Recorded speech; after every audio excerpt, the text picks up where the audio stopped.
I was still bleeding when they sent a text. "We're so proud of your brother. He won." I blinked through blood and morphine and asphalt dust, staring at the cracked screen in my hand. The nurse adjusted my IV. I didn't cry. I just stared. No, "Are you okay?" No, "We're on our way." Just him, again. They always said we were different. He was the firework. I was the fuse. He lit up the sky. I burned quietly underground. He was the sports captain, the charmer, the golden sun. I was the planner, the steady hand, the silent one in the back seat. I never complained. Until the day I ended up in that twisted wreck with 3 fractured ribs and no visitors. The crash wasn't even my fault. A drunk driver ran a red light and crushed the side of my car like tin. The paramedic kept saying, "You're lucky." But lying alone in that hospital bed didn't feel like luck. It felt like being forgotten. 3 days later I was discharged, still sore, still abandoned. They didn't call until a week after, when a mutual family friend accidentally mentioned the crash. My mother cried. My father muttered excuses. My brother? He didn't say a word, not even, "Are you okay?" I went quiet after that, not out of spite, out of clarity. I saw it for what it was. I was useful only when he failed, when he needed a cover story, an alibi, a loan. And I always gave in, because family, right?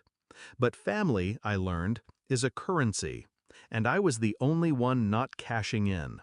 So I worked, quietly, took on 2 jobs, cut out distractions, lived cheap, saved hard. While my brother posted his Dubai trips and rented sports cars, I built a portfolio, a cushion, a life. Until last month, it was a Sunday. My mother called, voice tight and urgent. "It's your brother." My stomach didn't drop. My pulse didn't spike. I just waited. "There's been an issue with his company. They're saying it's fraud." Silence. Then the ask. "We need your help. He needs your help. You have savings." She said it like she was proud, like I should be honored. "Just until we sort things out." I didn't scream. I didn't accuse. I just paused. Then I asked, "Where were you the night I was in the hospital?" She choked. "That was different." I smiled. "Exactly." The next day he showed up, at my apartment, unannounced. He didn't look like a criminal. He looked tired, pissed off, embarrassed, not sorry. "This isn't as bad as they're making it seem." I said nothing. "I just need 60K. Short term, you'll get it back." I stared at him. Same boy who threw a football through my bedroom window when we were kids and blamed me for it. Same man who never paid me back for his bar exam retake fees. Same brother who never even sent flowers after the crash. I let the silence stretch. Then I said, "No." He laughed. "You're really gonna watch me go down like this?" I didn't move. "After everything?" Exactly. What they didn't know, what none of them knew, was that I'd been preparing for this moment since the night they chose a plastic trophy over their own blood. I'd tracked his company's filings, seen the signs months ago.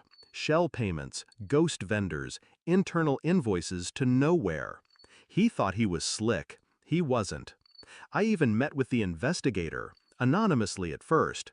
Then I slid the manila envelope across the table. Dates, emails, bank trails. I didn't say a word, just nodded once and walked away. A week later, he was indicted. The media had a field day. Young entrepreneur under investigation for multi-million-dollar fraud scheme. My parents called again. Voicemails, texts, desperate knocks on the door. I didn't answer. Because the truth? They made their choice years ago. They wanted a star. They got a supernova. Now they can burn with him. I'm not heartless. I'm not even angry anymore. I just understand now. Loyalty without reciprocity is self-sabotage. He'll serve time, maybe 5, maybe more. The empire's gone. The cars, the image, the charm, it all cracked like glass.